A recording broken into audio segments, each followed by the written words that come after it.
grab your cowboy hats, your cowboy boots, and your six-shooters, folks. It is time for a showdown here in Austin, Texas at Circuit of the Americas. Hello, everybody. My name is Nick Amon, and welcome to tonight's broadcast of the Octane Online Racing European Split Sprint Series. I am joined alongside, as always, by my Canadian boy, Mr. Kevin Parody, and, of course, our friend from across the pond, Simon Bauer. Gentlemen, how are we doing today? Good evening. We're doing wonderful. Welcome to the track limit drive-through capital of the world. I have my cowboy hat ready, and I have my pit entry pit limiter button ready. So it's gonna be an amazing one to watch. It's going to be a lot of fun today for sure. The first several times I drove this track, I called it COTW for the circuit of track warnings. But yes, once you get it, it can be really a lot of fun to race at. So I'm looking forward to this a lot. Well, Doesn't roll off the tongue quite as well, but I can understand that naming for sure. Well, Ryan Cuthbert seems to be embracing the idea of track limits. His team name COTA, another track limits penalty, so I'm sure he's had quite a lot of fun doing this in pubs or the official servers that we do host for the OOR in our lovely community. Real quick though, we do have a new name here, Eugene Vinogradov from Russia. So this is a newer addition to the Octane Online Racing European Split. I'm not aware of how much practice he may have at COTA, but he's currently running 5th here in free practice. Actually, sorry, it looks like 6th with a 2:08.4 and Vining on top of that 2:06.7, so trying to continue his dominance from last week. Well, until moments ago, we were over 2:07, and I was a little surprised. I'm not surprised now. It looks like they've probably got themselves into qualifying trim for a little bit of practice run for that. 2:06s, I think we're going to go quite a bit lower than that. Yeah, to be fair, the track has been green for this entire session, and it hasn't really seemed to change at all. So, first of all, props to the drivers for still turning laps on a green track, because oftentimes that gets a bit annoying when you're used to a fast or an optimum track and you gotta get out there on green and just hope that it turns to, it gets rubbered in and gets a bit faster, but it doesn't happen.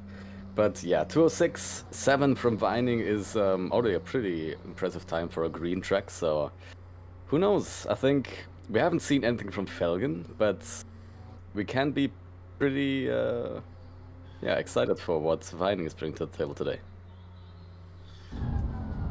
Well, they say everything's bigger in Texas, and apparently that also means the track conditions, the length of time they last is a bit bigger, because I think in the past when we've had green tracks, they go optimum pretty quickly.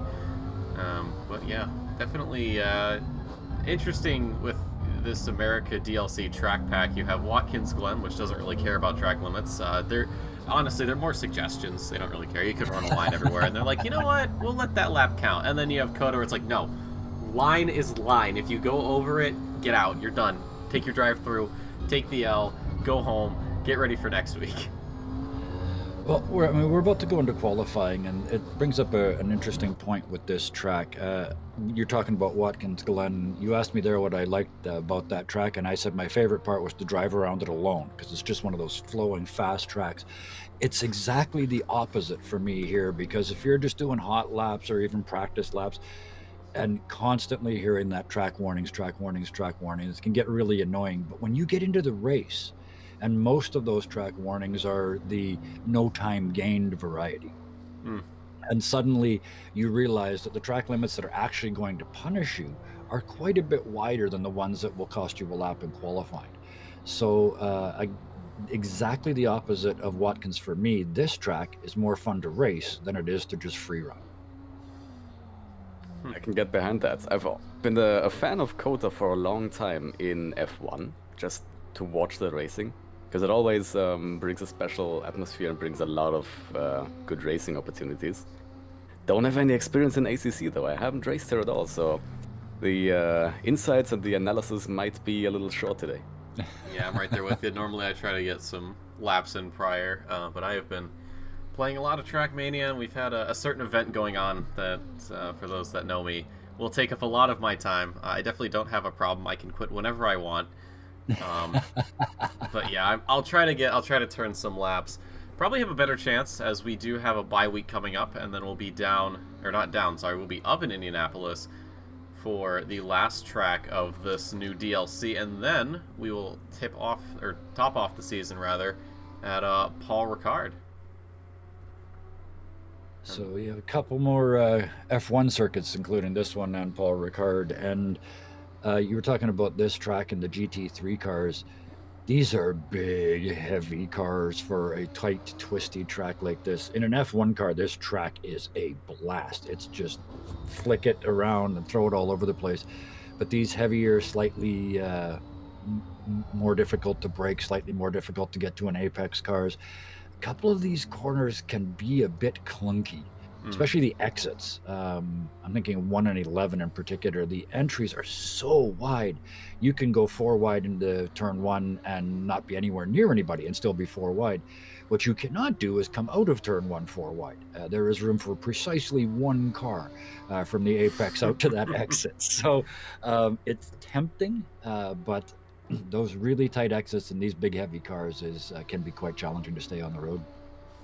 Oh, I have been told that COTA turn 1 has turned into a rival for Monza turn 1. So Really? Fingers crossed will be... well, the track is wide enough, so fingers crossed all our drivers can stick to their own spaces on the track and don't cause something of a pileup. Fortunately for them, we have a pretty small grid today. Unfortunately for us, but I mean, that's to be expected with the European split. Just a bit smaller than the other splits.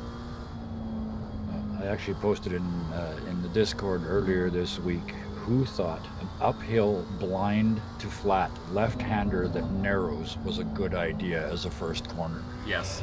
It's a great idea. What are you talking about? The answer, I believe, has the initials HT, but we'll just leave that there. What word could that... I think maybe... Hey, you know what? Again, it is raining. It is, and it's going to increase, although that probably won't happen during this qualifying session. Still about 30 minutes out for some extra rain, but everybody's definitely scrambling to change up their setups, as we do see the 144 of Parks actually out of the pit lane first, so he'll be setting us up. Well, we can see that rain is counted as late rain right now. In 10 minutes time, that rain is going to turn to medium rain, so... Oh, look at that. All of these drivers will be wanting to get their laps in now before the track becomes slower. Yeah. Now, we should also mention there's a recent patch for ACC, 1.8.18, and what they actually did, one of the things that they did was revised wet track limits on various tracks, so I'm wondering if maybe COTA got a little bit of love on that. In that regard, but there's also some balance tweaks for BOP. So the Aston Martin V8, the BMW M4, the Audi R8 Evo 2, the Bentley Continental, which I'm very surprised at, the Lamborghini Huracan, the Porsche 991.2, and then the Mercedes AMG also got some BOP tweaks, and then the M4 actually got new gear ratio homologation. So I'm wondering how well these drivers who are in those cars have acclimated to those changes, and I'm wondering if some are feeling the pain or some are actually enjoying a bit of life breathed into their machines.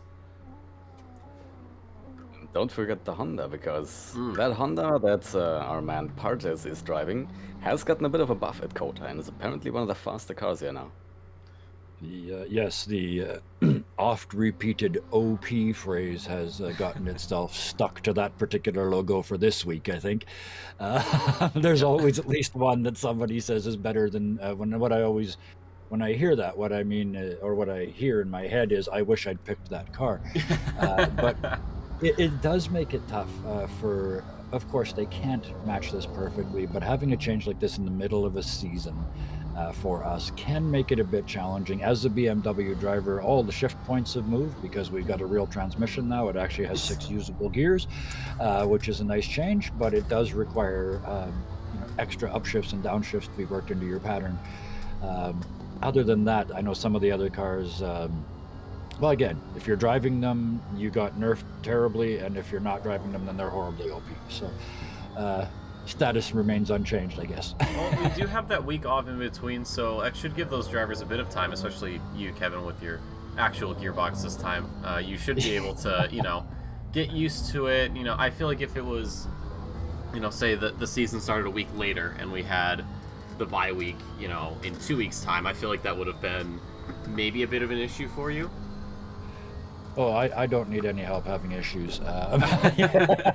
My apologies. I forgot. I gave you too much credit. Yeah, I'm having a great time this season. This is my, and I'm an AM, but it's my rookie season in sprints, and I'm enjoying the heck out of it. I'm really looking forward actually to this race tonight. A week ago, I would have said I'll take this as my skip points week and just move on. Mm-hmm. But as usual, that's changed. I'm really enjoying it here now, and I'm looking forward to the race. I don't know if I want it to rain in hours, but yeah, I'm looking forward to the race. It's gonna rain. You said the R word. It has to be. Yeah, it has to. Did it some rain point in this AP? year, I don't think it did. I don't believe so. Okay. Well, there you go. If EU gets it, then NA usually does. Or maybe, right? Hear me out. Weather goes from west to east. So if it's in Europe right now, okay, hear me out. Let me have my tinfoil hat conspiracy theory. Kunos is gonna make me, just blow up. Maybe if it's in Europe and it moves west, well, it's not gonna be in the U.S. So maybe you get lucky. Or it's going to come all the way around in 6 hours. I don't know. Kevin, stop destroying my theories, please. Please, I am begging you. Yeah, drivers out on track right now, battling with these wet weather conditions. A lot slower than what we were seeing in practice, of course, and on these drivers, a lot of line adjustments, which I'm sure is just a blast to do on the fly.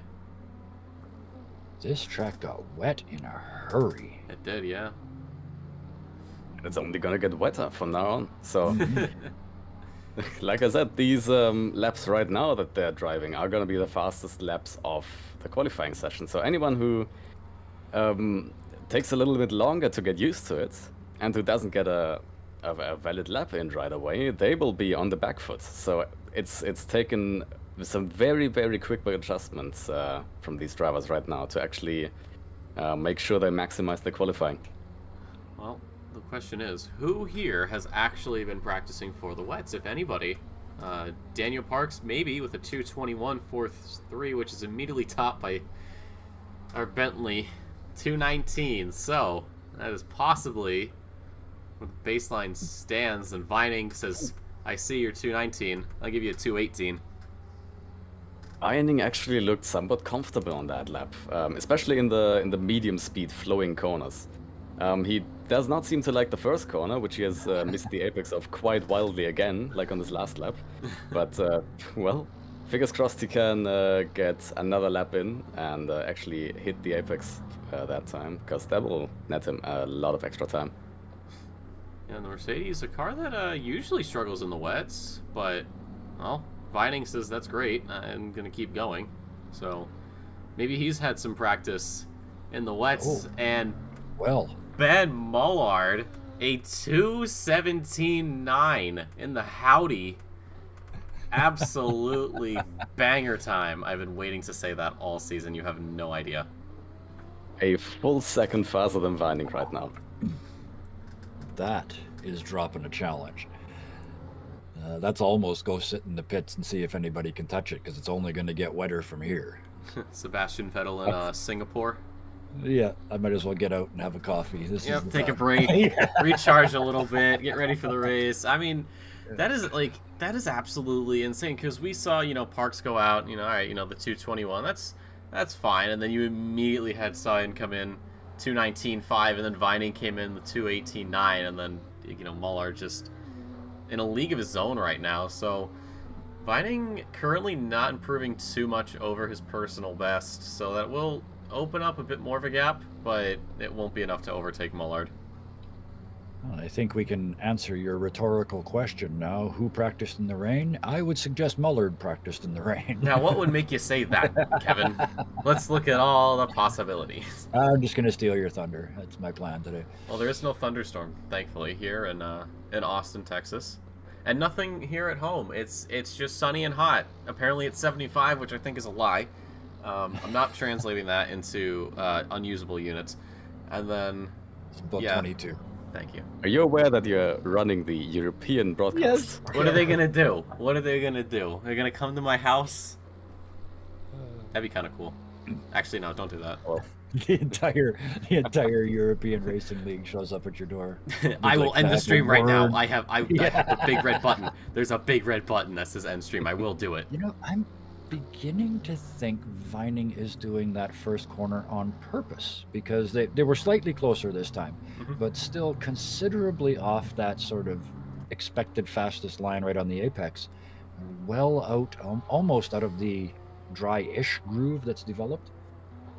well, the fastest line in the wet is not always what you expect it to be, so who knows? Maybe he's actually practiced in the rain quite a bit and knows that that is actually a faster line than being closer to the apex. Daniel Hearn, also someone who's been practicing here in the dear. wets. 3,000ths off of Mullard. It's currently a German manufacturer lockout for that 1-2. What an incredible lap from him.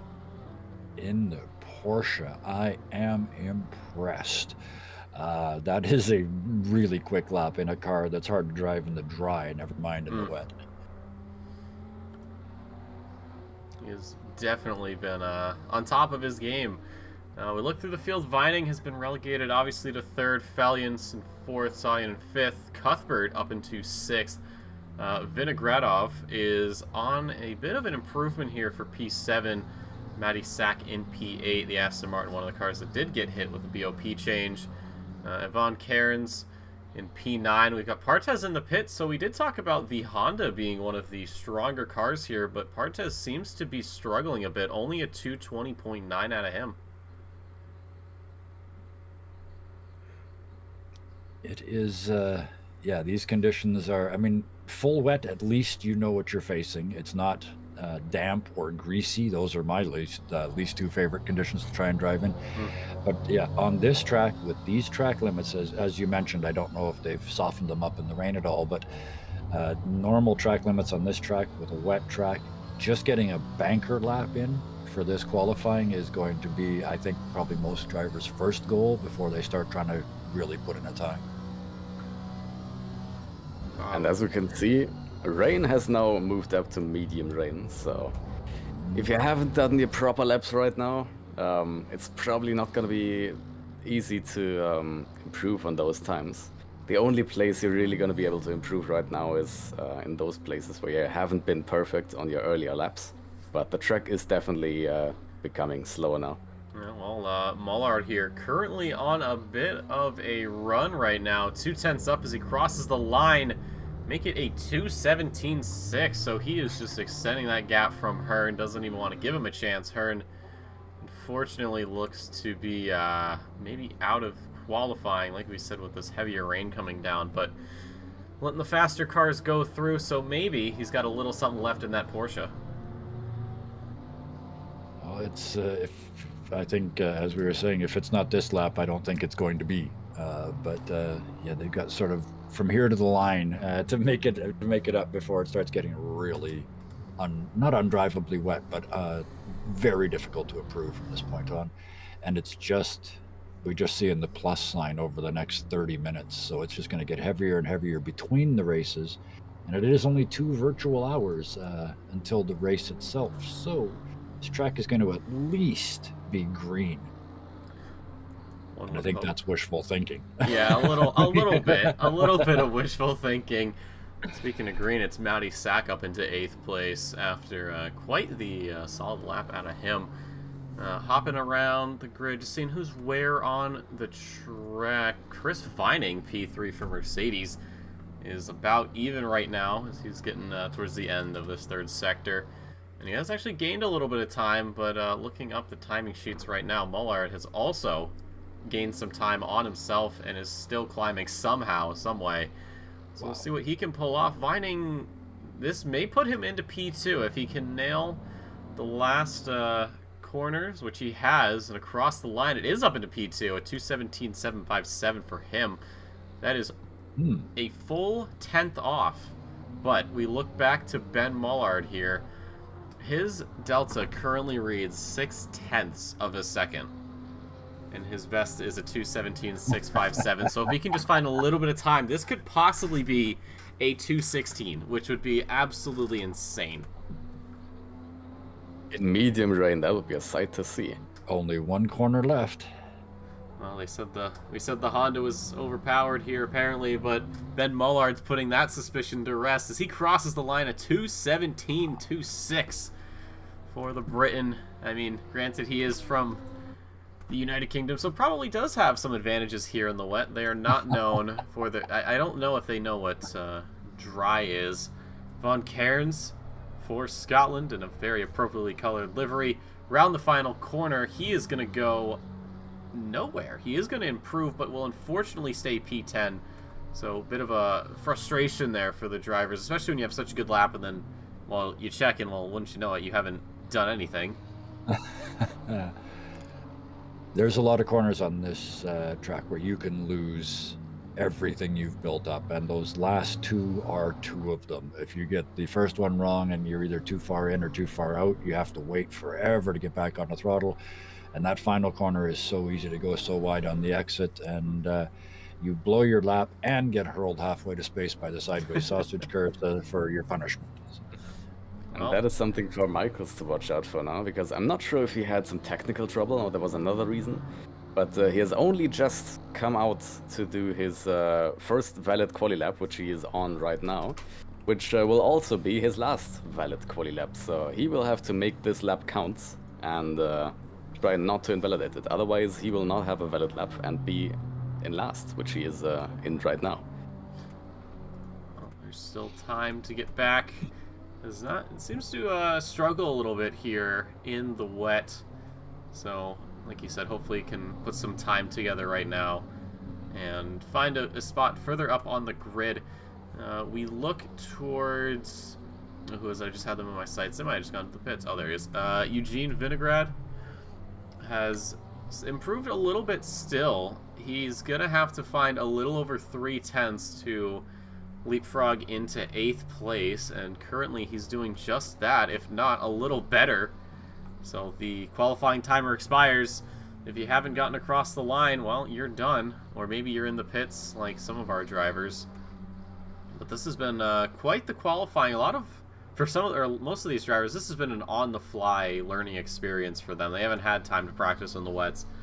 They've just been doing dry runs, hot lapping, left, right, and center. Michael's across the line in P10. Partez, unfortunately, staying P13, so the Honda apparently struggling a little bit out of the final corner. Goes our Russian, and he is rushing up into P6. He's not going to overtake one. He's going to overtake 3 other drivers. What a lap from him.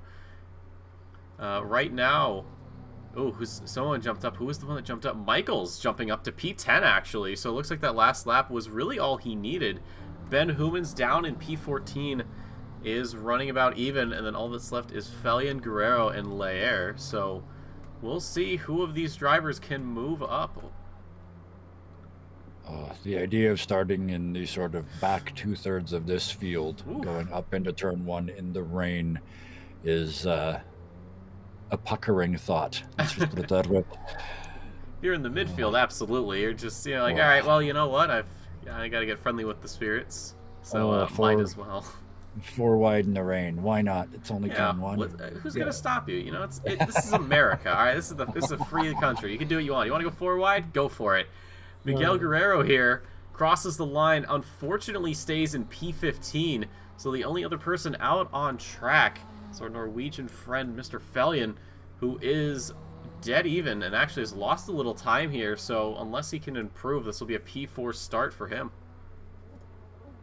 Not the usual masterclass so far, but still some pretty solid times and a pretty solid position with P4. So I think we'll still be able to expect something fun from him.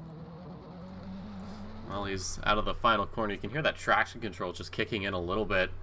And that's going to be it for qualifying. So Ben Mullard, an absolute thrashing of this qualifying session. A 2:17.2 for him, and then it's Vining almost half a second back at 2:17.757. Hearn 2:17, whatever. Guess I don't get to know. But this has been Okay, so it looks like the rain's staying. It's going to go down a little bit. Or no, it's not. It's not going to stay down. So it looks like we're going to have some medium rain for quite a while.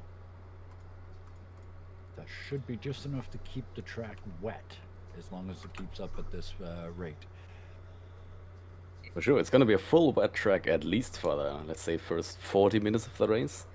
We can only tell right now that at the 30-minute mark, it's still going to be raining, basically at the same level as we have right now.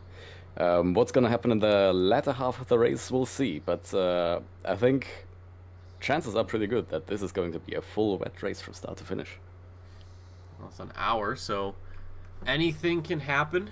Drivers getting some setup changes here, most likely taking the setup they maybe used for qualifying and modifying it a little bit. And only 16 cars this evening, but still a race is a race. We'll take it. No safety car. I know for AP, we were talking about this before the broadcast, that the car for AP, the safety car, was actually a Lego car. Yes, yeah. Yellow and gray. Kevin, you sounded so excited, but you're like, no, I have to be calm about this. Like you calm down. You're like, I can't freak out. I have to be a little bit more professional. And we can actually see here with I'm noticing the ducts on the side of the car. They're looking a lot more close. A lot of these brake ducts. So just trying to keep heat in those tires, especially in these conditions. And suddenly doing that math, trying to get those hot tires to that magic 30 degrees and keep them there. It's a whole extra level of challenge. And I'm really looking forward to this race. Absolutely. If it ever does dry up and brake ducts are still as close as they are, which they are going to be, then it's going to be an interesting challenge to keep your tires cool. Mm-hmm. Yes, the dry tires don't run well at 30 degrees. At 30 psi, I should say. I was going to say, I'm like, if your tires are at 30, you have a problem. That's not good. That's very bad. I've invented a new measuring system. Celsius and Fahrenheit are too simple.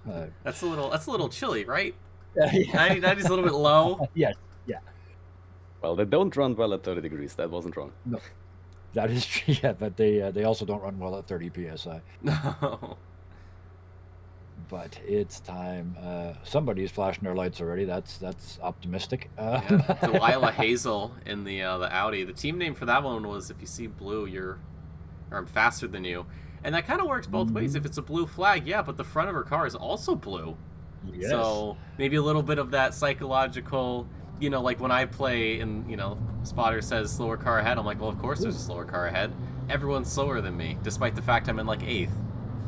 Did somebody just drop out just before we went? I believe that was it's Hazel. Hazel? Oh, Hazel is starting from the pits. Interesting. Not sure if that was some kind of technical issue and she had to return to the pits to fix things and then start from there, or if she just missed pressing the drive button, which does happen, and that will take you to the pits as well. I might have miscalled the headlight flash, and that may have been someone else. Could have been Cuthbert in P7. There was also someone off on right after the very first corner onto the grass. So yeah, exciting, and we're hardly onto the formation line. The Cuthbert is currently trailing the field, but like Vining at Bathurst last time, he will be able to get back up into his P7, I believe is what his starting position should be. Yep, he's just got to work his way through the field right now, through the magic of lack of collision. Well, it was clarified for this week. As long as if you're in the first 2 sectors, you're allowed to regain your position. If you do something and drive off the track during the 3rd sector, you have to rejoin where you can and start from there. Well, Cuthbert certainly trying to work his way up the field right now, maybe going over the radio and asking the drivers at the front, hey, slow down, I want to hang on to my P7. He is slowly making his way. Now, he has to make sure that he slots in behind Matty Sack in the Aston Martin. And yes, he will. So it looks like he's made up all of his ground. A little bit more than he really bargained for, but we'll be more than happy to give it back. Or maybe no. Maybe he doesn't have to give up the position to Matty Sack. Maybe I'm just misreading things.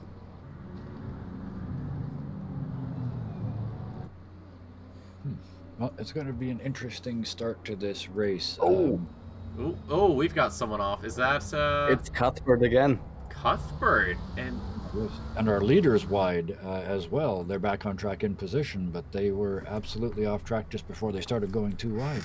Yep, so it looks like Cuthbert, unfortunately, will have to start from way down on the grid, so struggling to find grip even in the slower portion of the race. And actually, he's going to try to jump up as far as he can, hopefully not draw a penalty.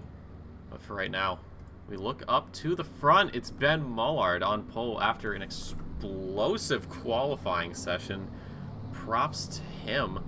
And I believe, if I'm not mistaken, gentlemen, it is the final corner here at the Circuit of the Americas. One of the newer tracks here in the game.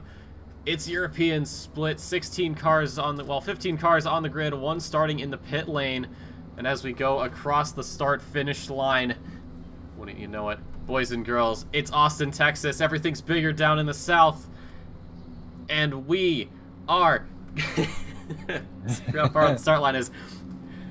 We are so far up. It's green, green, green here at COTA. It is going to be an excellent getaway for Mullard. Same with Herd. Herd having to back off a bit early as cars start to pile into this turn one. Wide goes Felion in the Ferrari. Everyone else starting to slot back in. Felion almost cutting the nose off of the number 14, or sorry, not the number 14, the number 13 car of Cuthbert, who's made his way all the way back up. This has been a very clean start for these drivers. Too wide between the Honda of Partez, who does end up overtaking the Ferrari of Parks. But this has been a very good start for a lot of these drivers, especially our runners up front.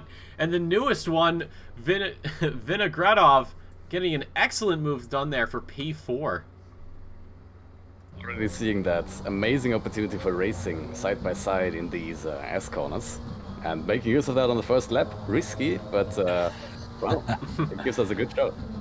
He can make it work. What's the problem with that? So everybody getting ready for an hour of racing ahead. One mandatory pit stop, of course. Pit window is going to open 5 minutes after the race start, and here we go. We can see just about everybody coming down this back stretch here. And speaking of in the back, it is Delilah Hazel, who has seemed to have taken a bit of time getting out of the pit lane, as she is just now going through the S's. That is odd. I'm wondering what the explanation is for that. But this third and fourth place battle as well, second, there's some small gaps opening up, but it seems like everybody's still at that point where they're trying to find the current limits and what their car is capable of yet. Michaels has already made his way up to P7, just then overtaking Cuthbert on the back straights. So I do believe, since he only had one singular valid qualifying lap, which was at the probably slowest, well, phase of the track, I think he will be able to... Oh, and we have a spinner! Falcon spins! Oh dear. That has points implications. See what happened. Walk us through it, Simon. Well, it's rain. Yeah, it's, all right, perfect. It's getting too late on the brakes for that second to last corner. Unfortunately, I don't know any of the corner names here. But the rear just started sliding around. Probably noticed he was too late on the brakes. Was probably going to overshoot the corner quite a bit and turned in to try to save it. But yeah, probably just tires not of the temperature, obviously, and also brake balance very far to the back. So. Just got the back spinning around while losing grip. It also looked like maybe the curb had a little something to do with it. I know obviously these drivers are going across the curbs like they're nothing, but there are certainly some parts of those red and white stripes that will spin you out just due to the lack of tires over it. Some water just pools up and you end up losing the rear end. So a lot of work for Felion to do, but still plenty of time, 56 minutes to go here in this race. So nothing is set in stone yet. Well, we've got the 27 car of Liar catching up to the field slowly, but the 171 of Hazel just... I don't know if there's continuing difficulties there or what the situation is, but they're just not... They've got the track all to themselves, and they're just not making up time. No, and we have Felion again with a spin, so he was going for a move down the inside of Parks at turn one and just ended up sailing clear off the track and then just out there where there is absolutely no possibility of water being cleared in any way, shape, or form, and just spun out and losing even more positions. So Felion struggling here in the wets at COTA. Ooh, I just checked what exactly happened. He was going for an overtake on Parks, which, well, caused him to overshoot his braking point or his apex by quite a bit, and then while trying to rejoin from the painted section off the track, he just spun his car up and did a little 180. Certainly not what you want in any way, shape, or form here in any race, regardless of the skill level. But with these drivers, overtaking after a mistake like that is definitely going to be difficult, especially with how big these gaps are at this point. I mean, it is absolutely crazy just how far ahead people have pulled. Like Mullard, for example, well over a second ahead of Vining after just a few laps. Right behind that, Vinogradov is certainly catching up. They're up into third already. I don't know if they are a wet weather specialist or whether they can do this in the dry too. I guess we'll find out in the next dry race, but they are certainly putting on a show today. Absolutely, up from 5th at the start of the race. The pit window now opening up. You can see up ahead Mullard and Vining here as we go through the S's riding on board. This is one section that is very, very nice to get right. It's just like Maggots and Beckett's over in Silverstone. So a little bit of inspiration definitely given towards this track. And I gotta say, I'm very happy the S's are in here because if that was something completely different, I don't think this track would certainly be a show to watch. And it's decreasing speed S's as well, which is the way I prefer them. Each one is sort of one gear lower than the before, and as you said, if you get it right, you get the weight over the front of the car, so it's turning and just sort of eating just enough of these shoulders that you're not getting warnings, but you are going fast. It is a very good feeling. Absolutely. So we have Layer into the pits actually very early on and out, so maybe some heavy damage. Speaking about the S's, and they were, I believe they'd come to a stop in that area. Gosh, ooh, Cuthbert, a little bit of a teleportation here. Was in 7th, now apparently in 9th. As ahead of him is Yvonne Cairns and Matty Sack. This is the battle for P7, and wouldn't you know it, even Partez is getting into the mix. He's up into P9, so trying to make a charge up from the back of the field and possibly find his way up into the top 10 as off sliding is Cuthbert. He is just joining the Slick Track Club as he is going to fall way down the grid. As he does a little bit of teleportation. Perhaps maybe it's the doctor that's in this driver's seat. This is already... Go ahead. I was just going to say, this is already turning into a survival race where you stop racing the people around you and just start racing this track for the next 53 minutes and sort of see where you end up, because they are sideways and off track, and I'm sure there's warnings flying about the place by now. For sure. And what I'm noticing is that we have been seeing a lot of sliding and spinning from the mid-engine cars. I'm not sure if that's a coincidence or actually a theme that's going to carry on. But if you are in a mid-engine car, then you'll be a bit worried right now. I don't know about that one. I don't know if the mid-engine should really be worried, especially if you're Vinogradov. I mean, he's been just absolutely having a blast right now. He's up from 5th. Currently sitting in 3rd position. The McLaren's in mid-engine, and it's just, I mean, he's handling that thing like a dream, while others are really just struggling. Oh, for sure, but, well, the theme is right now that a lot of our mid-engine cars are spinning. But what I was going to allude to earlier is probably a bit early to talk about pit strategies, but we've already seen, who was it? Oh, we've lost one of the drivers. Yep. It's Layer, I believe. Yeah, Layer has left the server and retired. But what I was going to talk about, pit windows or pit strategies, we don't know what the end of this race is going to look like. So the usual strategy, of course, as always, would be to cut the race in half with a mandatory pit stop and pit right around the 30-minute mark. But as I said, we have no idea what the... Oh, okay. Little slide from Vinogradov, lost the position to her now. But yeah, we have no idea what the second half of the race is going to bring to us in terms of weather. So there is a chance that towards the end of the race, it is going to go dry, and dry enough for our drivers to actually switch to dry tires.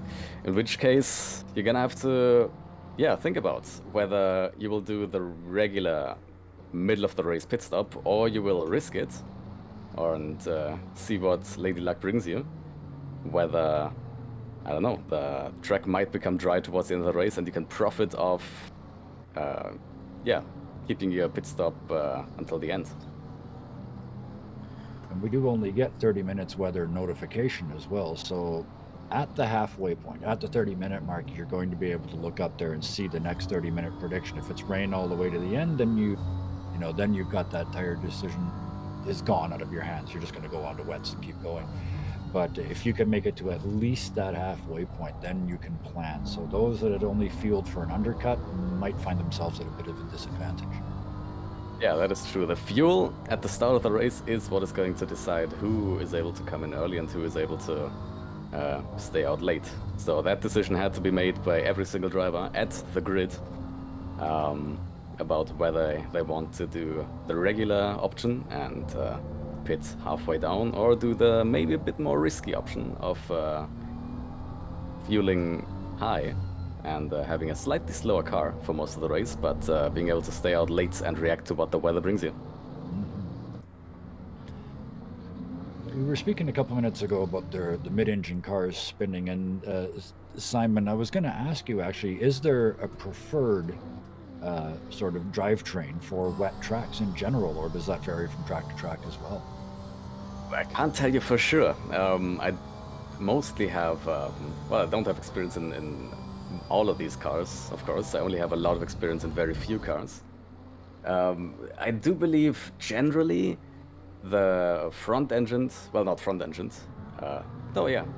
cars will be a little bit more stable as they are in the dry, but will also at times be a bit harder to get around the corners. So the mid-engine cars will definitely be more on the edge, which can net you faster lap times if you're on top of it, but can also make the whole thing a bit more slippery. And that's the spot where I run out of talent and crash, which is why I drive the BMW. It's a skill issue, don't worry. Whoa, speaking of skill issues, Daniel Hearn, a huge slide out of the corner here, just at the very end of his lap. He was battling with Vinogradov, and he's got to dive into the pits now. So that was looking like a very good battle for P3, starting to heat up, and then just out of the second to last corner, just sort of lost it. So this will be a pit stop early for the 131. And speaking of pit stops early, Cuthbert as well. So maybe these guys are banking on just having to do one stop, maybe getting it out of the way now and then heading back out. Perhaps Cuthbert got his tire pressures wrong, something along that line. So that might explain that those early spins, especially on the opening lap. And coming in early to fix those tire pressures is definitely a good idea, if that is the case. As we did have a fairly dramatic drop in temperature as well. We are down to 19 for the ambient, so yeah, it's certainly easy to get the pressures wrong on the wet tires. Right now we've got the battle for P4 here. David Michaels having to defend from not just one, but possibly even two cars here. Almost did lose the position as they were heading out of the S's, but thankfully kept that BMW pointed in the right direction. So a few battles springing up across the land. Mullard's still in the lead by about a second and a half. Vining's done a very good job of just keeping that gap where it is. But of course, you can't overtake if you're maintaining the same distance. You got to close that gap up somehow. And I gotta say, we're 30 minutes into the race. Michael's already made his way up from P10 to P4, but now look at that gap between P3 and P4. That is quite a big gap, and that is partially down to people that once filled that gap spinning out or crashing out, and partially down to, of course, people fighting and then losing time to those that are able to run in clean air. We have apparently Cuthbert still with problems. Has his hazards on, going very, very slowly. Also looking like he has some internet trouble. Oh yes, they've gone full red on their ping meter there. hopefully it gets sorted out. I know it's never fun to play any game lagging. And his internet's trying to figure out if it wants him to go into the pits or not. Now he does, so this may be Cuthbert's hopefully not dropping out. Probably just someone's downloading a Fortnite update or something. Just go and hit them. Turn off the Xbox so you can have the internet back. I know what that's like. But drivers going past right now. Partez in P7 with Parks and Fellion in hot pursuit. So these guys looking to do battle. We talked earlier about the gap from P3 to P4. And as Vinogradov was going through the next set of corners, we were looking out the back of his car. You could just barely see that group pull into frame before he made it around another corner. So that just goes to show you just how much some of these drivers have prepared for this race. Your top three apparently have done an incredibly well put together job of getting a wet weather race going, and it looks like Cyan as well, as he almost loses the Bentley in the wets. That's a very new one. And Feldman's through. Oh, and almost gave it back, but has managed to maintain. Oh, a little bit of contact, but we have continued on. We can just call that. We'll blame that one on the weather. Oh, goes wide. Oh, and Parks. Oh, Felgen tried to go for the move to cover it off. My goodness. And right on board suggest you here. left enough room for a motorcycle, but not for a car. That was a bit of a squeeze. Bang. Right into the wall, right through the left-hander. Tried to just go over, possibly like he wasn't even there. Maybe he thought he had a bit more of a gap to work with. And that can just go to show you what happens when you have a bit of lapse in judgment. The front end of that Ferrari, it's already cold enough. I don't think you need any more cooling. So Fellion going to make his way back to the pits now, as he only goes down to about P11, so did not lose as many positions as I initially thought. Well, they're lucky it's not the real world, because it'd be raining inside that Ferrari right now. What a cursed race for Felgen, though. 3 wins so far, 4 podiums. So very, very consistent every single race. But this is the one, this rainy one at the new track that everyone is going to be struggling with. That is the one that Oh my goodness. has finally found his weak spots, I believe. Yeah, I can imagine he's thinking in his head, well, here's my drop round. But The one race where he gets it just... You can say, you know, it's this race. Or, well, let's see. I mean, there's still a couple corners before they get to pit lanes. So, I mean, they will have lost a ton of time. But it's going to be interesting to see where they come out. And after the repairs, assuming they get them all done, which I would assume in this wreck. Oh, jeez. Oh, goodness. We've got a car off at turn 1. It's the Bentley. Cyan had gone for a move down the inside, and Cairns unfortunately was an innocent bystander and just got picked up by it.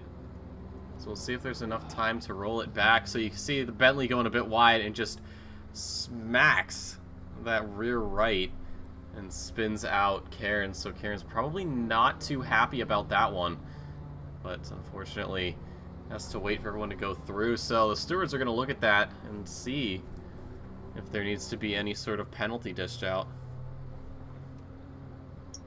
Well, certainly you have to be that extra careful in the rain, but extra careful doesn't win races and it doesn't gain positions. So we're all racers at heart, and you know, when the whole point to split-second decisions is that sometimes you get them wrong. So. Yep, and those split-second decisions can completely get rid of any progress you made. At that point, you're not a racer, you're an e-racer. Much the same way that sim racing is. Fellion into the pits now, so his Ferrari getting serviced right now, getting damage done, and might as well even get a new set of tires on just to get that mandatory stop through. Hopping back up into this battle for P5, Partez and Parks. So Parks was the driver who did get involved with Fellion, but thankfully got away with nothing more than a couple of paint chips taken off of the car. And Partez has done a very good job of recovering. He was down in P11 at the start, just off of his qualifying, but it seems he's found his stride now with the Honda.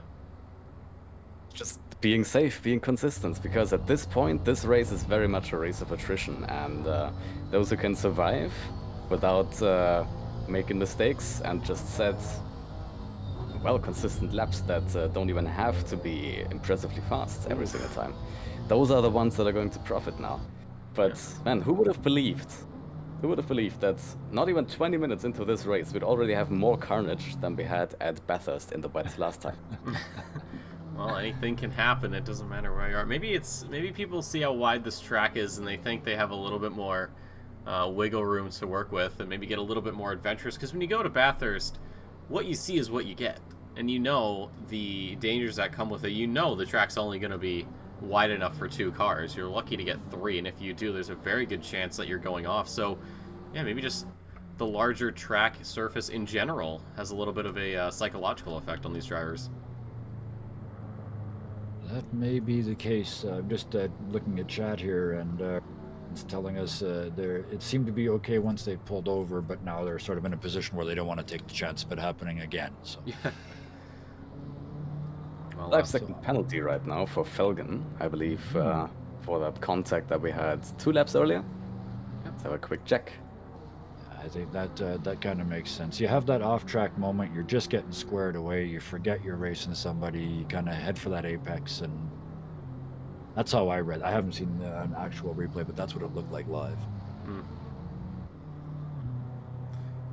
Well, it's a little late now to get things, or to, really just think about your mistake. You've made it, you've come to terms with it. Get back out there, get back on the racing line and see what you can do. And that's what a lot of these drivers are doing. Not really many battles up front. Mullard's actually opened up the gap now to Vining. It's 2 seconds. And then from Vining to Vinogradov is a little under 2 seconds. So some gaps forming up front. So it looks like this P5 is where we're probably going to be sitting for quite a bit until the until pit stops start coming through.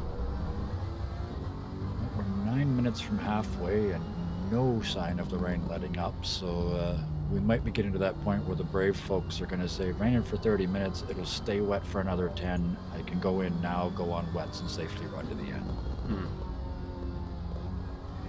Well, although I don't know how effective the undercut is on wet tires. I don't know, it might be one of those strategies that, depending on the car and the track and the driver, may work. As not a lot of people tend to prepare for the wet. I myself don't really think about doing wet weather races. I'm more of just like, hey, it's going to be dry, and then if it's wet, it's like, well, I'll just make a couple of adjustments here and there, and it's either going to work or it's not, and we'll see what happens. Sure, and even go ahead. Even if you prepare for the wet, you're never going to prepare for the wet as much as for a dry race, unless it's 100% guaranteed to be a wet race. So whenever we see a wet race, we're gonna have those few people who actually practice for the wets, and I believe we are seeing those in Mullard and Vining and maybe Vinogradov right now. But still, they will not have nearly as much practice in the wet as they do in the dry. So we're seeing a bit of improvisation from everyone, and we're seeing who will be able to get used to this quicker than others. And right now, Mullard and Vining very much setting the status quo. Yeah, but even with these drivers doing a little bit of practice in the wets, that is still miles better than what most of these other drivers have done. Even if you do, say, 90% of your hot laps in dry and 10% in wets, that is probably, instead of a 10% advantage, it's going to be maybe 100% advantage, because you have just that little bit of extra knowledge. So while everyone else is taking lap after lap after lap to figure out how the racing line's going to be, you've already done what you needed to do, and you can just get on with your race. That is true on one hand. On the other hand, in the dry, let's say an optimum track in the dry is going to be very similar to every other optimum track in the dry. In the wet, although, you have very, very many different stages of wetness, if you will. So this right now is pretty medium rain, I think. On the medium side of medium rain. You can also have light rain, which is a completely different challenge. You can also have an almost flooded track, which again is another completely different challenge. So you can definitely practice for the rain. And generally, if you practice in the rain, you're going to be practicing in this medium rain. So this is definitely going to be benefiting those who did right now. But like I said, every single rain session is very different from the last. So absolutely. Even if you have practice in the rain, it's not going to be anywhere close probably to the exact conditions that they will meet in the race. Yep. So there's still going to be a quite big level of improvisation. Absolutely. And speaking of rain, we had a layer asking if it's going to be rain next week. There won't be rain next week because we're not racing next week, but it'll definitely be interesting to see if it does race at Indianapolis. I don't know if anyone's prepared for it. Maybe some have, maybe some haven't. I certainly haven't because I'm not racing. But yeah, no, maybe we'll see. 'Cause I do like the wet weather races, I'll be honest. You know, while yes, they may be a bit slower overall, it's still very exciting to watch just because of how much different the car handles and how much improv, like we said, you've had to do. So who knows? Maybe it'll rain at Indy, maybe it'll rain in France. We'll have to wait and see. What a terrifying thought. What, France? The corner at the end of the endless straightaway, the one where you either just barely lift or don't, in the wet. Oh, That is yeah. a terrifying thought. Well, that's where Partez is right 250. now. 250 plus. Yeah, no thanks. Well, that's one of the things about, you know, motorsport that some people don't really realize is that it can be a game of inches. It can be a game of millimeters. If you have, you know, especially in the wets, if your brake point is just a little bit off, there is a huge difference in where your car is going to end up. So these drivers, while having that moment of to breathe on the back straight, they still have to be paying attention for that brake point. Speaking of brake points, Partez missing his by quite a margin, and there is Parks up into 5th place.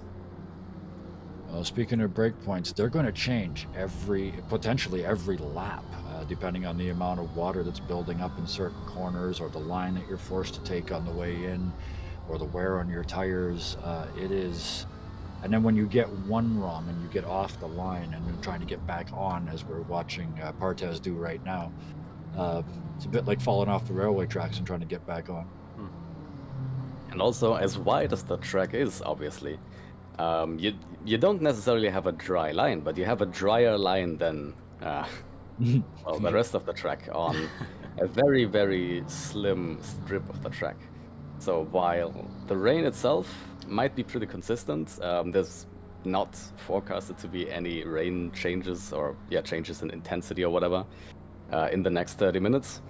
But that dry line, that definitely took some time to form, and now that it's here, you need to stick to that. And if you move away from that maximum line just a tiny bit, then you will find yourself with a lot less grip than you expect.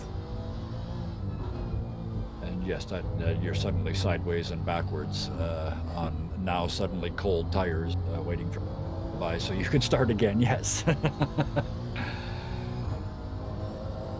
But after I think we can probably safely call a rough start to the race, it seems to be settling down. The gaps are opening up, which is something I guess you kind of expect to see in the rain. As we were saying earlier, you're fighting the track at this point rather than the other cars, so I think everybody's sort of finding their comfortable spot. We're not halfway through this yet, so we're just getting into where attrition and those track warnings are going to start making their appearances as well, I would think. And with these pit stops that'll be coming through soon enough, you know, you come out of the pits normally, you got to spend maybe a lap or two warming up the tires. But how long will these drivers have to spend to warm up their tires in the wet weather conditions? I wouldn't say it's gonna be amazingly long. And yeah, there we go. Vinogradov is coming in already, so we'll be able to find out from him. And Oh, ooh, well, there you go. Oh dear. far from an ideal pit entry. After showing that much pace and that much consistency, he was really lapping in some good pace for these last few laps. And we also have another incident. Michaels and Parks, or I think mostly Michaels, and who else is it? Cuthbert is also off the track. Yeah, Let's have a look at the replay. Ooh, And oh, it's lost it probably itself. braking. It's probably braking on that curb again, and then Oof, he stopped for quite a while. Yeah, okay. I mean, he had to wait for who was it, Parks to come through, and then only then could he slowly rejoin the track. So that's only cost him 3 positions, but a lot of time and a lot of track position. but looking to make it back up, especially with the pit stops. Ben Humans, someone you haven't really seen much of this race so far, is into the pits. So I'm wondering with Vinogradov, obviously, if you kind of ignore the whole pit entry mishap, perhaps maybe a bit of an undercut, but I don't know if that is really going to be possible after that. I think if he had nailed that turn-in point, he may have had a very good chance. He was in this box for what felt like years now, so he comes out into P11. But we look back up front real quick. Ben Mullard has opened up the gap by quite a margin, 4 seconds to Vining. So perhaps it's raining where Ben is at, and he went out today, got some wet practice, and went, hey, maybe I might need this, and maybe also some wet weather practice here in game. So he is just on an absolute charge right now. Just nothing in the world. He is hot lapping at this point. And who knows, maybe we know his secret because he doesn't have his lights on at all. He has his rain light on, but not his headlights. So maybe that's giving him a tiny little power boost. Who knows? I mean, well, if you can't see, you can't get scared, right? Ooh, Chris Vining. Oh yeah, we've had an issue. Yeah, Partez, I believe, and trying to make a move on Michaels has also put themselves off. Yeah, it has. Looks like he's lost a bit of time right now. Michaels just pulling away. Matty Sachs here is getting around the final few corners. He's got Parks up ahead, but do not know how close he is going to be. So we'll see if these guys go into the pits. Mullard of Vining just completely opted to stay out. I don't know. I don't believe that COTA was given the same sort of pit lane rules as Watkins Glen. I know, they had to say if you're going into the pits, you got to do it right at the start. You can't cross over. And it looks like COTA may be getting a different treatment as Sack goes into the pits. Michael stays out. Same with Partez, Guerrero. Or no, I think Guerrero's into the pits. No, Guerrero's on the front straight. So some of the drivers starting to come in, but I think most of these guys may be staying out for quite a while. Well, as we can now see, the track is going to stay wet. It's going to keep raining until the very end of that race. So if they have fueled up to go long at the start of the race, then that's not necessarily what they're stuck with right now, but they are definitely able to stay out long. But probably if you have the fuel for it, it's probably the best idea to come in right now and cut this race in half. Although, to be honest, it's not going to make a huge difference because tire wear on the wet tires is never as significant as on your dry tires. The other thing is with the vehicles spaced out like this, you don't have to worry about coming out in traffic. There really aren't any knots of traffic to get sort of entangled in. So you can pop in pretty much any time you like now, as you said, fuel dependent on what you've got left, and get to the end from here easily on the fresh set of tires and have them be slightly better at the end than they are right now. That's probably what some of these drivers are doing, is they were waiting to see if the rain was going to let up or not, as Mullard stays out along with Vining. So it looks like, if I had to bet on it, I think Vining may be waiting until Mullard goes into the pits to either stay out or mirror. That would be my guess. I mean, the gap is quite significant, over 7 seconds. And Mullard spitting out at turn 1, and there's Chris Vining. So it looks like things may be heating up a bit here. Oh, still just barely in front, and now we do have them back together very, very closely though. So now whoever pits first is going to make even more of a difference than it did earlier.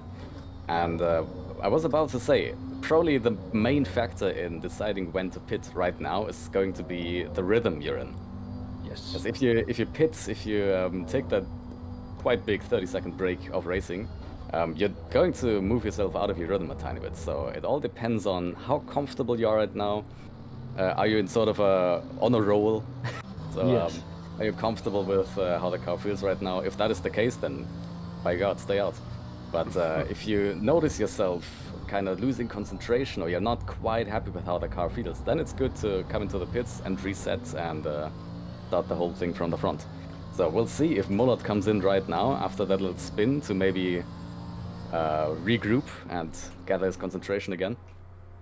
But already created a 5/10 gap to Vining again, so apparently didn't take him long to get back up to speed after the little spin. That is the best possible response to an incident like that, is just to reopen that gap. It's like, yes, I made a mistake, but yes, I've still got you covered. But we're going to see. He's done an incredible job. Half a second is easy to make up or lose in a pit stop. That very easy. And pushing to try and make up that half a second into a wet pit entrance, which, let's face it, even the ones that have practiced racing in the wet, I'm betting no one spent any time practicing the pit entrance in the wet. And we've already discovered it's a challenge. So it'll be interesting to see how hard, especially if they notice that incident, how hard they're willing to go in. Ooh, looks like Vining looks like now. Going for the undercut.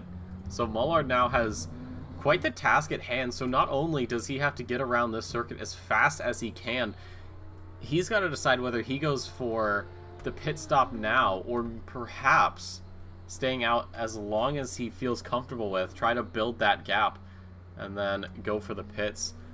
Vining, though, just making his way down pit lane and has finally gotten to his box. So he'll get up on those jacks and get those new tires on and get back out there. Now, we've got about half the grid already into the pit lane. We had Parks and Cairns into the pits earlier on. Michael's opting to stay out. Cyan as well. With that 5-second penalty, will get added on. Partez staying out. Guerrero still has a little ways to go before he reaches pit lane, and will obviously pass that up. So Delilah Hazel, see if she's going to go for the pit. She's done a very good job recovering after the early race drama. They started from the pits, if I remember correctly. Yeah, she did. So from last on the grid up to about the midfield. Obviously, with pit stops, it's a bit of a pseudo 7th place, but even barring that, prior to the pit stops, was doing an excellent job of just climbing through the grid, you know, slowly but surely. And speaking of pits and through the field, Vining's got some work to do now. So we look to Mullard to see what the move is from your race leader. He has one of the largest gaps, I believe, if my mathematics is correct and if our timing column works properly. It's about 40 seconds. So is it enough of a gap? Well, it is a 40-second gap to Michaels, so if he pits now, he will not come out ahead of Michaels, surely. Of course, but then to Michaels Vining has to pit as well. To Vining, I mean, that's going to be the big question, and that's going to be hard to calculate in the rain. Absolutely. Oh, and there's actually an incident just in front of our leader, and it appears that they've gotten through. The 28 car had apparently spun. It's Cairns. Well, Cairns getting out of the way, and it looks like Mullard is going into the pit. So Michaels will be given that first place through pit stop. Cyan as well, unless these three decide to go into the pits. Same with Guerrero. And now Chris Vining is probably checking his MFD right now and seeing the P next to Mullard's name and says, all right, I've got to get up there as fast as humanly possible to potentially make this undercut work. They are still running in empty space themselves. Michael's in second place, so they're closing in on some lap traffic. This is one of those do I or don't I moments. This lap or next, before you get too close to those cars ahead. Although, from the looks of that, they might have just had a bit of a moment. They seem to be particularly slow through the second part of that tight little center section. Yeah, he's trying everything. And Mullard is on the move again. So it looks like Vining's undercut may not have worked Guerrero into the pits for his stop. So Vining here just getting around the final corner, but Mullard seems to have quite a distance to that timing line, or to that pit lane line.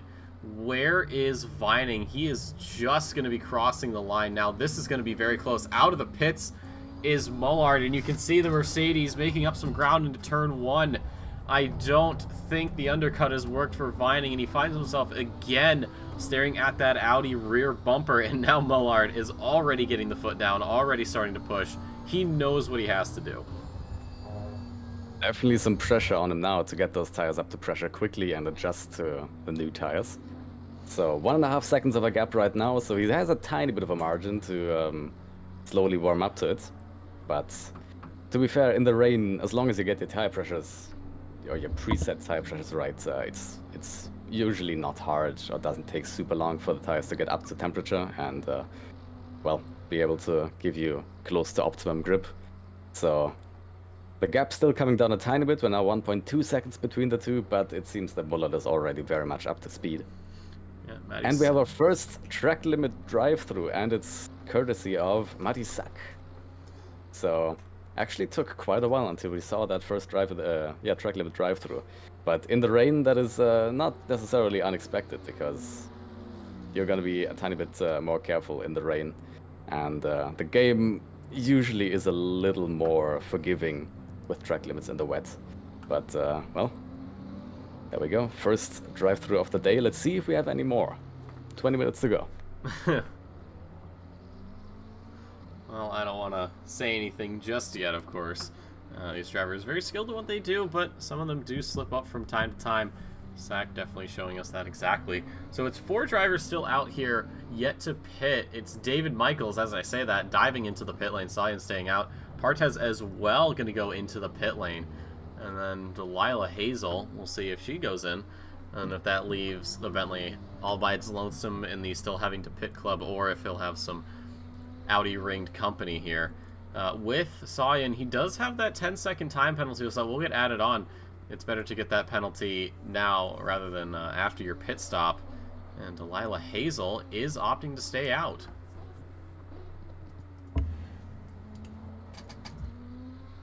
So Michaels and Partez into the pit lane. And that'll move Mullard and Vining up, depending... Oh, actually, they've already gotten past. So Mullard and Vining, 2 and 3 for them. And up the road is the Bentley. So once our Norwegian friend here goes into the pits, those 2 drivers will be right back into that 1-2 position. And Mullard is only a second ahead, so he's sort of been struggling to shake Vining. Yeah, and I gotta say, after all that's happened in this race, it is quite impressive that we only have a 1-second gap for the lead, although that's opened up a tiny bit more. We're now 1.5 seconds after a little mistake from Vining. But all the spins and all the little moments and all the tiny mistakes and all the crashes, which, well, at least in terms of spins and tiny mistakes, our leaders have also been involved in. It's quite astonishing to see that still only a 1.5 second gap between those two. Yeah, especially looking at early in the race, you know, off the start, Mullard got away very, very well, and then just started building and building and building his gap up about 15 seconds. And then just the spin at turn 1 later on in the race gave Vining a chance to close up, and Vining actually gambled with the undercut, and it almost would have worked out, but unfortunately not, so Mullard will maintain the lead. As we wait to see if our pseudo race leader dives into the pits or maybe staying out a little longer, so he gets a little slide there. 13 minutes left to pit for 2 of these drivers. So if they don't get the pit stop done, well, I don't know if you know this, gentlemen, but that is going to be a penalty. Pit window is going to close 5 minutes before the end of the race, I believe. So fingers crossed no one is planning to wait longer than that and doesn't forget about the pit window. So we just had our very first drive served of the race. I presume, and I don't think it's much of a presumption here, that may very well have been for track limits. Yep, Matty Sack getting that drive-through done and dusted. Delilah Hazel now into the pit lane. So this should move Vin Gradov back into P3, and it looks like, yeah, as he makes his way past the pit lane and through the final corner, the Russian getting back up into P3. So what a drive he's had this afternoon. Absolutely, very close to flawless. And that is not a thing we can say about many drivers today so far. No, absolutely. He's done an incredible job. On the racing surface, they've been almost perfect. Off the racing surface on the way into the pits, we'll just not talk about that. Well, you're not going off the racing surface is not ideal, Kevin. This isn't. It's not like rallying where the whole world's your racing surface. No, but yeah. Besides mine, like even with that little touch or that little bunk into the pit lane, it didn't really affect him too much. You know, maybe a little bit of a psychological hit, but other than that, has done a very good job of just maintaining pace after getting out of the pit lane, and of course getting that damage just fixed up a little bit. So it has been a very, very good run for the debutante. And Delilah Hazel out of the pit lane. It looks like she will probably rejoin around P8, P9.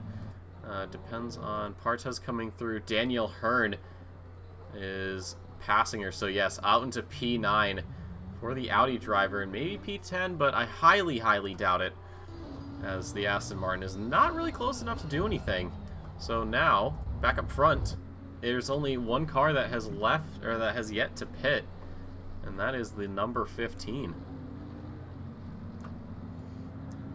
Well, I think Hazel can be, as much as it was an unfortunate start to the race, they can be very, very proud of what's happened since.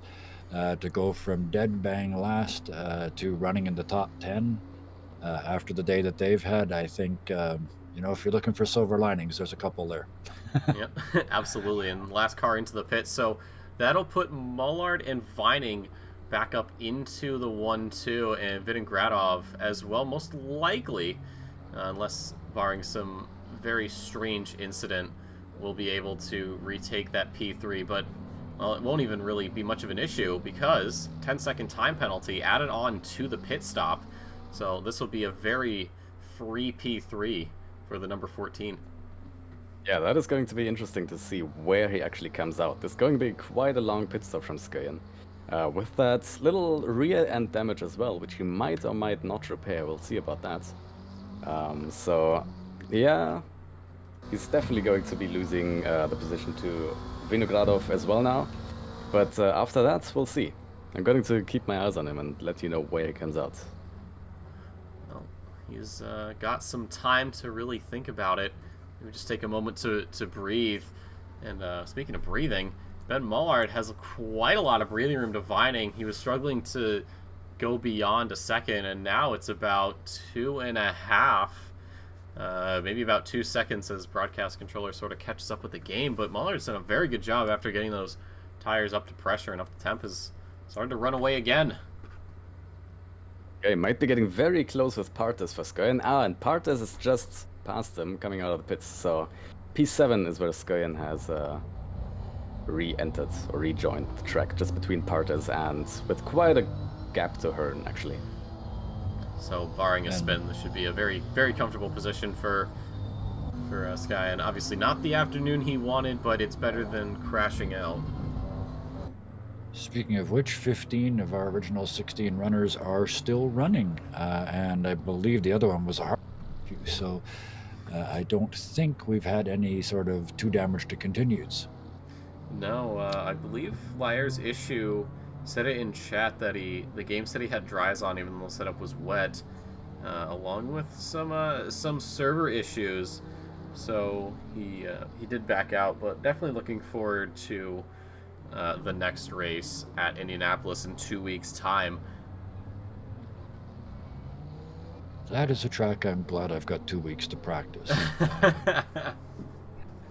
It's I like the track. It's a great track. I'm really enjoying racing it. I just don't have the hours on it yet, so we'll see how many I can get in the next 14 days. Well, I mean, you don't have to go to work, right? You can just sort of stay home and sim race all day. You don't have to do anything. Basically, yeah. You know, call your boss, be like, you know, like you coming in, you're like, oh no, I can't. And you're like, why? I've got a serious case of the brickyards. And I'm like, what's that? You're like, don't worry about it. I've got a sickness. Yeah. He'll understand. Yeah. Getting up and getting down with the sickness. Considering I'm self-employed, I might have some trouble convincing myself because I know it's a lie. But no, it's not. Just pretend like it's someone else talking.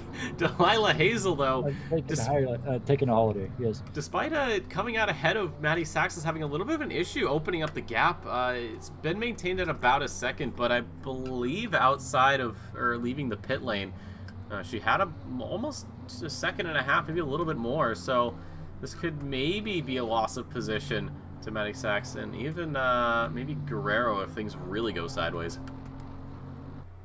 It takes some time to get these wets up to temperature. Oh, we've got the 524. Vining has come to a stop at turn 9. Oh, no, we missed it. Can I go back further? No, I can't. I don't know what's happened. Has he... Did he... I can't quite see it. I missed it. You're going to have to roll it back for me. Oh, it's been, well, here comes the problem. I wish I knew what all these corners were called. But in the slow-ish right-hander, he started accelerating on the curb quite early and started spinning to the right, overcorrected to the left, and then came to a halt in the middle of the track. So that has opened up quite a gap for Mullard, and he's going to be quite happy about that, I assume. Although even then, Mullard was already apparently putting in some slightly better pace than Vining and building that gap already again after his pit stop. But right now, 20 seconds, 22 actually, to Mullard. Going to be a very, very hard gap to overcome without Mullard making a mistake. On the other hand, Vinogradov only 3 seconds behind Vining now, so if he can put him some consistent and, proper laps, then he might have a chance for Vining at the end of the race. Well, the last lap for Vining was a 2:18.05 and then a 2:18.6 for Vinogradov. I don't know if that was due to traffic, but there is no back markers to really worry about except for the McLaren of, I believe that's Cuthbert just up ahead as he comes around the final corner. So maybe Vinogradov is hoping for a little bit of McLaren, teamwork, quote unquote, here. Maybe hold up Vining a little bit. McLaren certainly having some news this week in the Formula One sphere. If you guys haven't heard, I don't know if maybe you guys have. The Danny Rick, yes, sort of forced retirement. Yes, yeah, I mean, yeah. Yes. All it does is make me feel extra old because I remember his debut race. So now that they're sort of retiring him for being too ancient, it's yeah. I mean, another era comes to an end in Formula One, I guess. Well, the interview we did earlier for F1, he said, obviously it was, kind of unfortunate. He didn't really, his usual chipper self. He didn't say it was just the team's fault. He says, some bad performances here and there. Obviously he would like to continue in F1, but if he's gotta take a sabbatical as they asked him, then so be it. And hopefully he does come back, because he is probably one of my favorite drivers. He's such a great guy. He's one of the guys that you just sort of see and you're like, you want a beer? We're gonna go to the bar. You want to tag along? Oh, for yeah, sure. He's been a breath of fresh air for the F1 grid. But to be fair, there's a lot of other racing series and championships that I can see him in with his character. I think he would make a beautiful addition to a few Australian racing series. I was thinking the V8 Supercars. I was like, if he doesn't get to F1, he better go to V8 Supercars. That'd be great. Oh, he would be a star there. But also NASCAR, IndyCar, something along those lines. Yeah, that's true. Probably not a bad place for him to join. And to be fair, I think go ahead. He would be an enrichment for any racing series he joins. We've had drivers go into NASCAR. I know he absolutely loves NASCAR. The number 3 on his car, obviously, paying homage to the late Dale Earnhardt, as they say, raise hell, praise Dale. But no, we've had drivers. We had Kimi Räikkönen recently going to NASCAR. He did really well at Watkins Glen until his unfortunate mishap. And then Roman Grosjean is in IndyCar. So, if he does get unfortunately pushed out of the Formula One sphere, hopefully we see him again in a different discipline. Right now, though, Partez a bit wide. It's going easily around or down the inside there. So slight position change here towards the end of the race. Partez, though, going to try to use as much of that Honda power as he can to catch back up and overtake for this P6.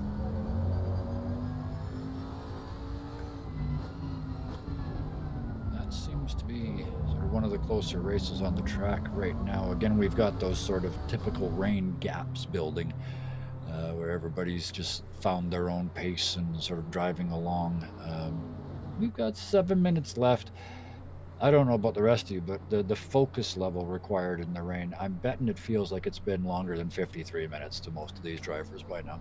Yeah, absolutely. Maybe if you're driving for a while and then you look up at the clock and it's only been maybe 15 minutes since you last checked and you thought it was 30. So, you can, like you said, you can only imagine the amount of, focus you need. But these drivers have done a very good job of keeping these cars pointed in the right direction for the most part. Obviously, we had some issues earlier on in the race and a couple of spotty dots later on, but by and large, these drivers have done an excellent job, and Partez especially doing an excellent job right now of trying to catch back up.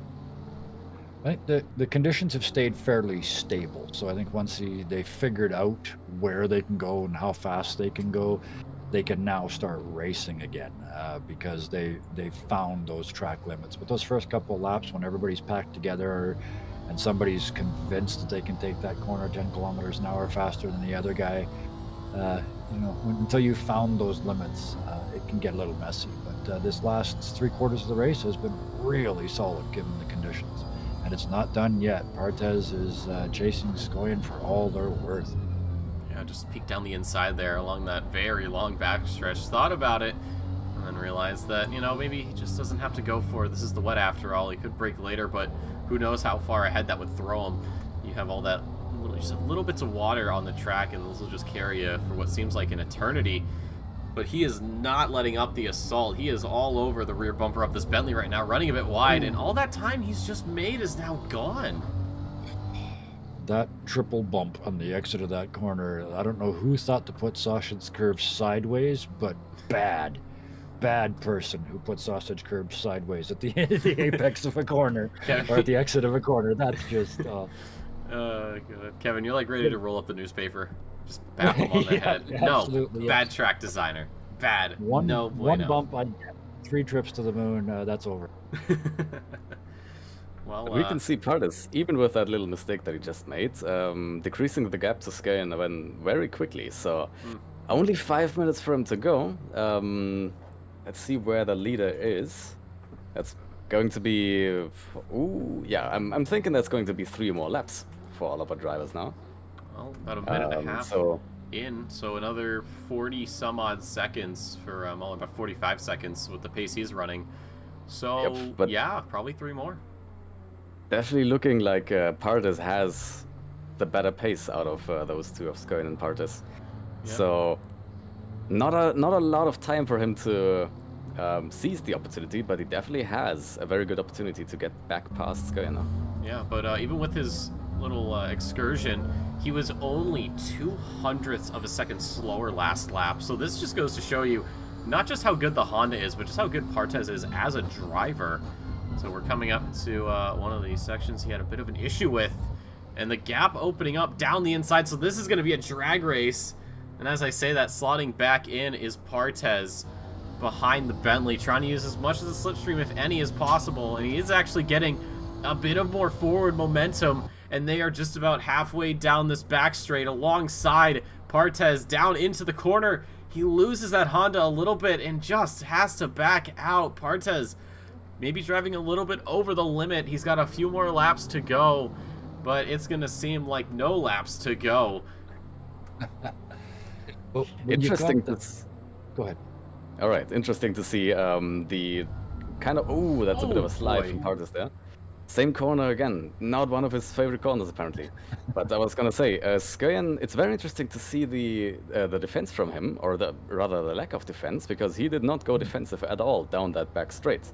But then he was on the brakes relatively late, but at the exact perfect moment. So apparently he puts more trust in his brakes, and rightly so, than he sees a need to defend his position, because he was very comfortably able to stay ahead with him being able to hit that braking point perfectly, and Partez not being quite so sure, not being quite so confident, and braking a bit early. Yeah, the Bentley very good on the brakes, and maybe even a little bit of reverse psychology, you know, just leaves the door open. You know, oh no, I hope someone doesn't go down the inside, and, you know, Partez says, oh, look at that, door's open, I might as well, and then just compromises his entire corner. So Skoyan, like you said, lack of a defense, but the Bentley and the psychological aspect of things sort of making up for it. Well, 2 minutes left. We've got this lap, and then I think just one more after this at this rate. So our leader is well clear. Real battle is here for 6th and 7th, I think. The one of the last ones on track that still has a chance of changing hands before we get to the end. Well, it's going to seem like possibly the longest lap in the world for Skoyan, and probably the shortest lap for Partez. These guys still have about another minute and 20 seconds to their final lap. Muller just now is getting around the final corner here, and he's actually had a little bit of a slower lap, it looks like, as he crosses the line. So one more time around COTA for the number 77 Audi, and Chris Vining quite a ways back, but still a very good run for him. And of course the debutant Eugene Vinogradov has done an excellent job here from P5 up into P3, so one more time around the circuit for him, and he'll secure a very good first outing here. But we have to keep an eye here on this battle for P6, and it looks like Partez may have also just compromised himself again in that same corner.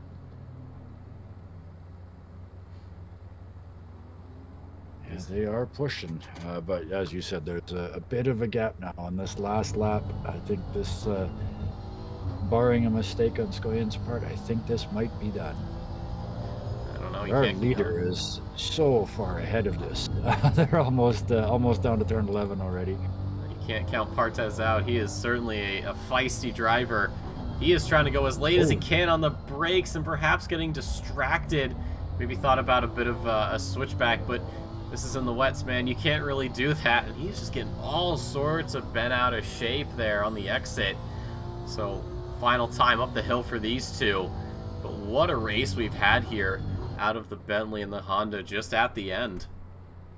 Yeah, that little mistake of missing his braking point into the final corner, that definitely hurt his chances of being able to challenge Skyen now on the final lap, because he was very close and would have had quite a few chances to make things stick around the final lap. But he now has one lap to again make up that 1 second deficit and then try to overtake Skyen. So not going to be an easy job from him. Well, he still has, you know, about 2/3 a lap to go. He does have the back straight, trying to just pull into where he can. He is within that 3/4 of a second window, so he could be making up time here.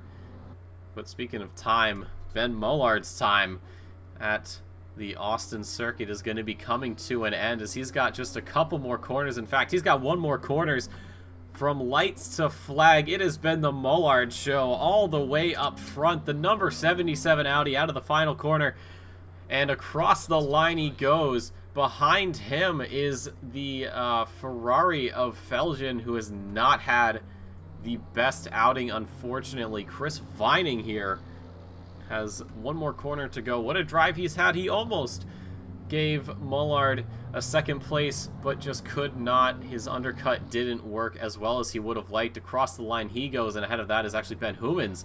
And Eugene Vinogradov, the man who just joined the grid at this race and probably for the rest of the season, a P3 for him. What a job he has just put on for us.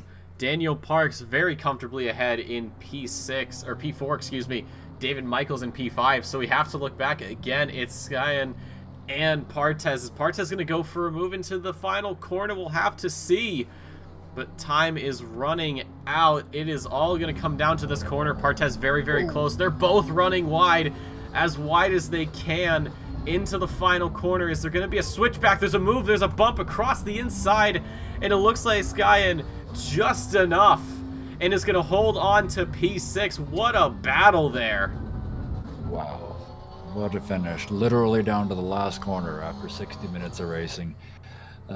What a great race. All around dominant performance by Mullard. Great driving all the way through the field. Absolutely. Matty Sack actually will come home behind Hearn for P9. Delilah Hazel, after a very odd start from the pit lane, has managed to claw her way back up into P10. Miguel Guerrero in P11, Yvonne Kearns in 12th, and then Humans and Cuthbert.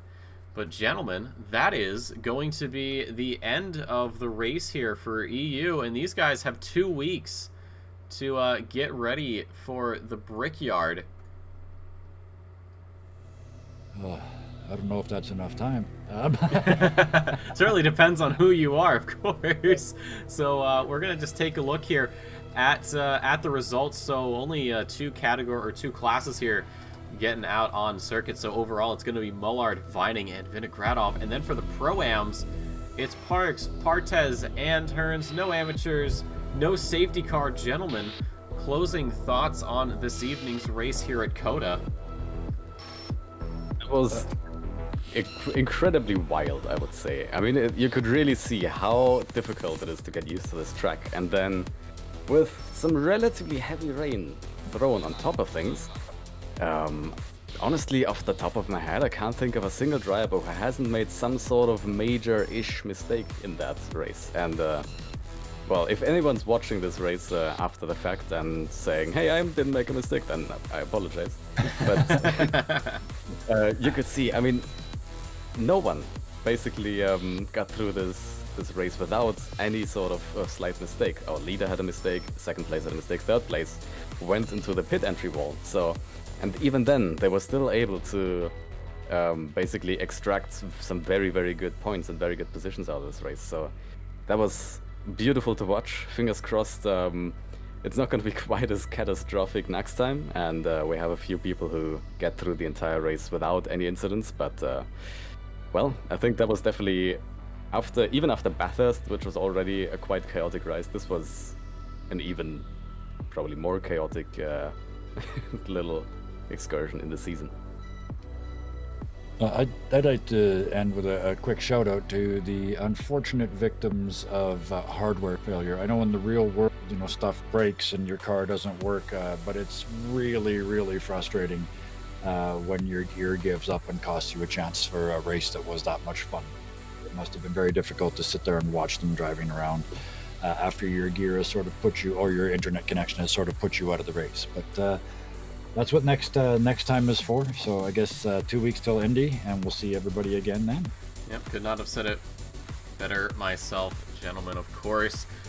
But unfortunately, we must cut the broadcast here. So we've got a week off until we head to Indianapolis for the penultimate race, and then after that, it will be heading over across the pond to Europe to Le Castellet for Paul Ricard in the final race of the Octane Online Racing Season 10 Sprint Series. But ladies and gentlemen, on behalf of myself, Kevin Parody, Simon Bauer, and everybody here at the OOR, we'd like to thank you as always for your continued support. You've got 2 weeks of rest between now and Indianapolis. We'll see you there.